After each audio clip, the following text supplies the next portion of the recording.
मोतीराम विठ्ठलराव मारडे या शेतकऱ्याने आपले 3 मुलं उच्च शिक्षित केले असून 3ही मुलांना नवोदय विद्यालयामध्ये प्रवेश मिळवण्यासाठी मेहनत केली आणि ते आज 3ही मुलं चांगल्या पदावर नोकरी करत आहेत।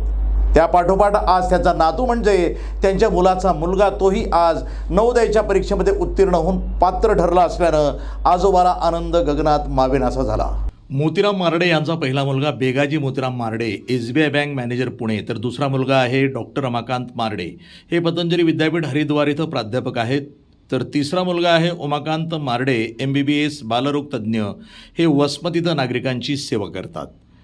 त्यांच्या दुसऱ्या क्रमांकाचा मुलगा रमाकांत मारडे हा पतंजली विद्यापीठ हरिद्वार इथं प्राध्यापक आहे। तर त्यांचा मुलगा म्हणजे मोतीराम यांचा नातू हा अरुष असून हा नवोदय विद्यालयामध्ये 6वीच्या वर्गात पात्र ठरला असून त्याचं सर्वत्र कौतुक देखील होत आहे। या आनंदानं आजोबांनी सर्वांना पेढे वाटून आनंद साजरा केला।